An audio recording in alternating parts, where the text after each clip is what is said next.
Berdasarkan LKPD yang telah disediakan, di sini saya membagi tugas. Adapun untuk saya sendiri, saya akan menjelaskan tentang hubungan rumus antara jarak, kecepatan, dan waktu. Adapun untuk rumus-rumusnya, di sini untuk rumus jarak adalah kecepatan dikali waktu, biasanya disimbolkan dengan kata-kata meter atau kilometer. Selanjutnya untuk kecepatan, rumusnya adalah jarak dibagi waktu, biasanya kata-katanya seperti 80 km per jam, 100 km per jam, dan lain sebagainya. Kemudian untuk rumus waktu itu jarak dibagi kecepatan. Contohnya bisa dengan waktu jam, menit, ataupun detik. Nah, untuk selanjutnya, untuk soal kegiatan 1, ayo cari tahu perjalananmu akan dijelaskan oleh Sapa. Untuk bagian C kegiatan 1, ayo cari tahu perjalananmu.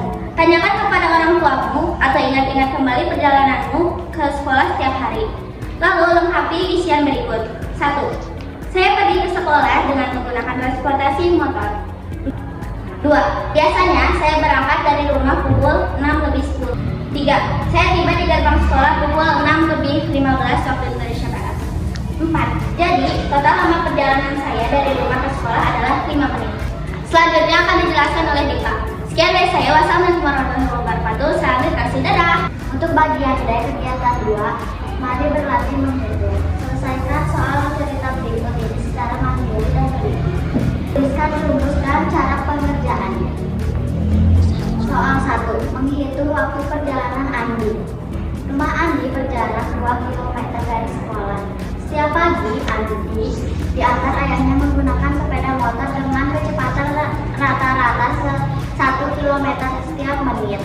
Pertanyaannya, berapa menit waktu yang dibutuhkan Andi untuk sampai ke sekolah? Diketahui jarak 2 km, kecepatan 1 km per 3 menit. Ditanyakan rumus waktu jarak dibagi kecepatan. Waktu 2 bagi 1/3. Karena ini pecahan, pembagian diubah menjadi perkalian. 2 kali 3/1 sama dengan 6/1. Jadi jarak perjalanan dari rumah Andi ke sekolah adalah 6 menit. Selanjutnya akan dijelaskan oleh saya. Sekian dari saya. Wassalamualaikum warahmatullahi wabarakatuh. Salam literasi. Bagian D soal 2, menghitung jarak rumah Siti. Siti pergi ke sekolah dengan mengendarai sepeda santai. Kecepatan sepeda Siti adalah 100 meter per menit. Siti memerlukan waktu selama 15 menit untuk tiba di sekolah. Pertanyaan, berapa meter jarak perjalanan dari rumah Siti ke sekolah? Diketahui kecepatan sama dengan 100 meter per menit. Waktu sama dengan 15 menit. Rumus jarak adalah kecepatan dikali waktu. Jarak 100 meter dikali 15 menit sama dengan 1500 meter. Jadi jarak perjalanan dari rumah Siti ke sekolah adalah 1500 meter. Selanjutnya akan diteruskan oleh Najwa. Sekian dari saya, mohon maaf bila ada kesalahan. Assalamualaikum warahmatullahi wabarakatuh. Salam literasi, bye-bye. Untuk bagian D soal nomor 3, menentukan waktu berangkat membaca jam. Budi harus tiba di sekolah paling lambat pukul 7 WIB. Agar tidak terlambat, perjalanan kami dari rumah Budi ke sekolah memerlukan waktu tepat 25 menit. Pertanyaan, pukul berapa paling lambat Budi harus mulai berangkat dari rumah? Diketahui waktu paling lambat di sekolah 7 WIB. Ditanyakan pukul berapa Budi harus berangkat. Jam 7 dikurang 25 menit sama dengan 6:35. Jadi paling lambat Budi harus berangkat pukul 6:35 WIB. Selanjutnya akan dijelaskan oleh jarak. Sekian dari saya. Wassalamualaikum warahmatullahi wabarakatuh. Salam kasih. Untuk bagian E, tantangan seru bonus poin. Rumah Edo berjarak 3 km dari sekolah dan Edo berjalan kaki dengan waktu tempuh 30 menit. Sementara itu, rumah Dayu berjarak 5 km dan Dayu naik angkutan umum dengan waktu tempuh 15 menit. Pertanyaan, siapakah yang perjalanan ke sekolah paling cepat sampai? Berikan alasan. Yang paling cepat datang ke sekolah adalah Dayu karena Dayu naik angkutan umum. Meskipun rumah Dayu lebih jauh. Sekian dari saya. Wassalamualaikum warahmatullahi wabarakatuh. Salam literasi, dadah.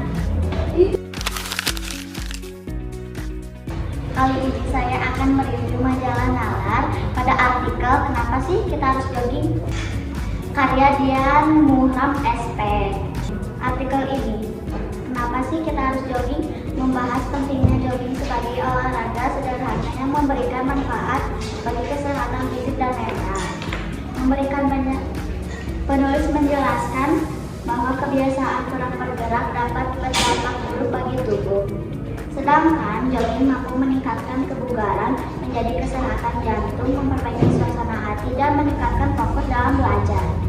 Artikel juga dilengkapi dengan ajaran untuk mulai membiasakan jogging secara rutin dengan cara yang mudah dan aman.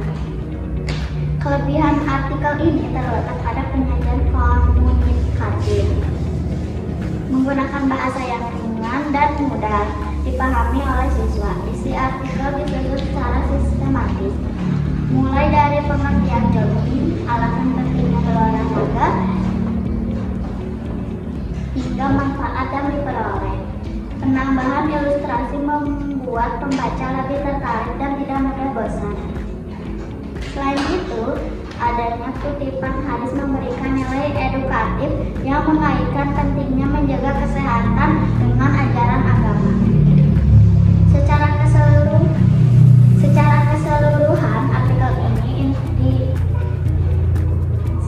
keseluruhan artikel ini informatif dan persuasif. Pesan yang disampaikan jelas, yaitu mengajak pembaca untuk menerapkan gaya hidup sehat melalui jogging secara rutin. Artikel ini cocok dijadikan bacaan bagi siswa karena memberikan wawasan sekaligus motivasi untuk membiasakan hidup aktif demi kesehatan dan prestasi belajar yang lebih baik. Sekian dari saya. Wassalamualaikum warahmatullahi wabarakatuh. Salam literasi.